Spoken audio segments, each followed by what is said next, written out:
चलिए तो फिर शुरू करते हैं। तो फिर अभी अपन डिस्कस करने वाले हैं धनुश्री इन्वेस्टमेंट्स लिमिटेड को। और ये जो है अभी स्टॉक की प्राइस चली है 1005.30 रुपीज़ की। 20% की ज़बरदस्त रैली की है अपने लास्ट ट्रेडिंग सेशन में। बुक वैल्यू जो है वो 3723 रुपीज़ की है। 1997 में इनकॉर्पोरेट हुई थी ये कंपनी और आरबीआई के साथ रजिस्टर्ड है। ये नॉन बैंकिंग फाइनेंशियल कंपनी है, ठीक है। अब चलिए अब अपन देख लेते हैं। अभी अपने ऑल टाइम हाई के पास चल रही है, जो करंट प्राइस चल रहा है वही ऑल टाइम हाई का भी है, ठीक है। अब अगर अपन अच्छी बुरी खबरें देखें तो अभी इन्होंने जो दिया है रिटर्न ऑन इक्विटी लो है 10.8% लास्ट 3 ईयर से। अर्निंग में जो है अदर इनकम भी इंक्लूडेड है 493 करोड़ की। प्रोस की बात करें तो stock is trading 0.27 times of its book value, ठीक है। और 0.25 टाइम्स बुक वैल्यू। उसके बाद फिर company has delivered good profit growth of 24.2% CAGR over last 5 years. अच्छा, किसी ने एक चीज़ और पूछी थी, क्या बुक वैल्यू ज़्यादा होना सफिशिएंट है क्या? जी नहीं, वो सफिशिएंट नहीं है। केवल जस्ट बिकॉज के बुक वैल्यू ज़्यादा चल रही है अगर करंट प्राइस से एंड ऑल, ऐसा नहीं होता है। और उसको किसी दिन अपन डिस्कस भी करेंगे, क्योंकि उसमें थोड़ा सा एक डीप डिस्कशन किया जा सकता है कि क्यों सफिशिएंट नहीं है, क्या होता है कंपनियों के फाइनेंसिस में, ऐसा क्या बदलाव लाया जाता है जिससे कि बुक वैल्यू ज़्यादा रहेगी, आप लेंगे भी। असल असल में होता क्या है, लोगों की थ्योरी होती है कि बुक वैल्यू अगर ज़्यादा है किसी कंपनी की, तो मान लीजिए कंपनी लिक्विडेट भी हो जाती है पूरी की पूरी, तो भी फाइनली क्या होगा कि वो कंपनी फाइनली बंद हो रही है तो कम से कम उतना तो मिलेगा ही शेयर होल्डर को। बट ऐसा नहीं होता है, ठीक है। कंपनियां क्या होता है बहुत समय तक चलने के लिए अलग अलग टैक्टिक्स यूज़ करते हैं। उसको अपन किसी दिन फुर्सत में इंडिविजुअल कंटेंट में डिस्कस करेंगे और उसमें आपको बकायदा केस स्टडीज वगैरह भी दिखाएंगे। तो चलिए, कंपनी ने delivered good profit growth of 24.2% CAGR over last 5 years. और कंपनी को वर्किंग कैपिटल डेज भी रिड्यूस हो गया 119 डेज से 37 डेज तक, ठीक। अब चलते हैं, चलिए नेट प्रॉफिट की बात करें तो कंपनी ज़्यादातर क्या सभी क्वार्टर जो है इसमें अपन देख सकते हैं प्रॉफिट में ही रहे हैं इनके। 41 करोड़ का प्रॉफिट हुआ था इनको लास्ट क्वार्टर में, उसके पहले 45 करोड़ का, उसके पहले 90 करोड़ का, उसके बाद 224 करोड़ का। अच्छा खासा प्रॉफिट है, ठीक है। अब इसमें भी देखेंगे तो अपने को लगातार यहाँ प्रॉफिट ही देखने को मिलेगा। लास्ट जो इनका नेगेटिव क्वार्टर था वो था 2016 में, उसके बाद लगातार ये लोग प्रॉफिट में ही चल रहे हैं, ठीक है। अब चलते हैं चलिए कैश फ्लो की तरह। तो कैश फ्लो भी इनका पॉजिटिव है 223 करोड़ का, ठीक है। अब इसके बाद में शेयर होल्डिंग पैटर्न, इंपॉर्टेंट चीज, ईयर बाय ईयर बेसिस पर देखें तो शेयर होल्डिंग पैटर्न 74.95% जो है प्रोमोटर होल्डिंग है। FII 0.09% का है, DII 0.05% का है और पब्लिक होल्डिंग जो है 24.90% की है, ठीक है।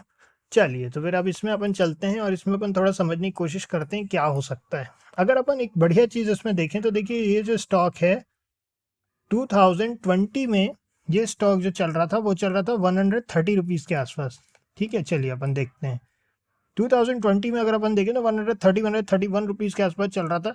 तो ये जो स्टॉक है सिर्फ 3 साल के अंदर अंदर ये स्टॉक इतने हायर लेवल पे पहुंच चुका है और बहुत बढ़िया रिटर्न्स इन्होंने अपने इन्वेस्टर्स को दिए भी हैं। अब अगर अपन इधर देखें तो ओवरऑल एक बहुत बड़ी रेंज यहाँ पे ब्रेक हुई थी, ठीक है। अब ये जो रेंज चूंकि ब्रेक हो चुकी है, तो अपन एक कॉन्सेप्ट यहाँ पे लगा सकते हैं कि अगर इसको अभी भी रैली करनी है तो अपने को थोड़े से लक्षण इसको शो करने पड़ेंगे। अगर ये वैसे लक्षण नहीं दिखाता है तो अपन थोड़ा सा सेफली यहाँ पे छोटा सा स्टॉप लॉस लेकर के अपने को निकलना पड़ सकता है। तो अपन एक व्यू बनाने की कोशिश करते हैं। चलिए चलते हैं अपन नियर बाय टाइम फ्रेम ले लेते हैं 15 मिनट का। लेट्स सी, ठीक है, क्या हो रहा है क्या नहीं हो रहा है। एक्चुअली में इसमें ना तो अपने को कोई विक देखने को मिल रही है ना कोई भी, तो अपन एक अपने को एक इंडिविजुअल आइडिया लेना पड़ेगा इसमें कि अपन इसमें बहुत छोटा सा स्टॉप लॉस के साथ में एग्जिट कर पाए, ठीक है। चलिए लेट्स सी, क्या अपने को कोई पिविट बेस मिल रहा है? नहीं मिलेगा, क्योंकि पिविट वगैरह सब ब्रेकआउट हो चुके हैं और अच्छा खासा ब्रेकआउट आ चुका है इसमें। बट अगर अपन इंटरेस्टिंग एक व्यू देखें तो अपने को यहाँ समझ में आ रहा है कि 1029 के आसपास यहाँ पे एक अपसाइड मोमेंटम अपने को दिखा रहा है। मतलब यहाँ अपसाइड के लिए अपने को एक पिविट दिखा रहा है। अगर वो पिविट अपन यूज़ करना चाहें तो उसको भी एंट्री कर सकते हैं, लेकिन अपन एक काम करते हैं, इसमें 1015 रुपीज़ की अपन एंट्री पॉइंट को डिसाइड करके रखेंगे। तो एक छोटी सी अपने को मोमेंटम पे अपसाइड हो सकता है, क्योंकि 1030 रुपीज़ के आसपास से वापस आना शुरू कर दे, या फिर उसको ब्रेकआउट देता है तब तो अपन ट्रेल करते हुए चल ही सकते हैं। तो हमारा अगर हमको इसमें एंट्री करने का प्लान बनता ही है, जो कि नॉर्मली चूंकि कोई व्यू इस तरह का है नहीं अभी, क्योंकि अगर अपन देखें तो बहुत बड़ी रैली हो चुकी है। बट अगर एंट्री करनी होगी तो 1015 के बाद ही कोई छोटी सी एंट्री बनती है। और उसके लिए भी जो रूल्स हैं वो हमेशा सेम है। अच्छा, किसी ने बोला भी था कि रूल्स वगैरह क्या रहते हैं, तो रूल्स बड़े सिंपल होते हैं। अपनी पोजीशन साइजिंग छोटी रखिए शुरू में, जब आपके डायरेक्शन में जाने लगे तभी पोजीशन साइजिंग बढ़ाने में कोई भी समझदारी है। फाइनेंसेस हमेशा चेक करना है कंपनी, क्योंकि एक अच्छे फाइनेंसेस की कंपनी ही आगे कोई रिटर्न देने की कैपेसिटी रखती है।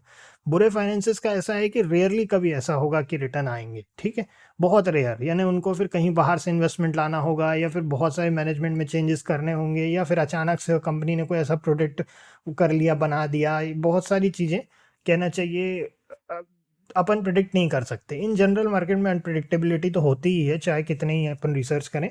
बट एक अच्छी जो कंपनी शुरू से अच्छी चल रही है, कंपनी किसी कारण से अच्छी चलती हैं, है ना। कंपनी का मैनेजमेंट अच्छा होता है, कंपनी में जो काम करने वाले हैं वो सिंसियर हैं, मार्केट रिसर्च कर रहे हैं, चाहे वो कंपनी के एक्सपीरियंस मैनेजमेंट हो या जो भी कारण हो, उसके बहुत सारे कारण होते हैं। ओवरऑल अभी यही है। तो कंपनी ओवरऑल यहाँ तो प्रॉफिट्स वगैरह तो अच्छे हैं कंपनी के, इसमें कोई दो राय नहीं है, ठीक है। कंपनी का अगर अपन फिर से एक बार इधर आ जाएं, प्रॉफिट साइड में देखें, तो कंपनी के प्रॉफिट्स वगैरह तो बढ़िया हैं, है ना। अपना बहुत रेयरली कभी 2020 में इन्होंने लास्ट जो है लॉस दिखाया था, उसके पहले प्रॉफिट था लगातार, और इसके बाद भी अभी प्रॉफिट्स चल रहे हैं, ठीक है। तो लेट्स सी 1015 के बाद ही कोई एंट्री बनती है, उसके बाद फिर नेक्स्ट एंट्री जो है अपने को क्लियरली यहाँ पे 1030 के बाद, ठीक है। 1030 के बाद एक एंट्री बनती है। अगर अपने को मिलता जाता है मौका तो ठीक, नहीं मिलता है तो अपन इसमें एंट्री नहीं करेंगे तो भी चलेगा, क्योंकि बहुत बड़ी रैली ऑलरेडी हो चुकी है, ठीक है। चलिए, तो फिर नेक्स्ट में मिलते हैं। ओके।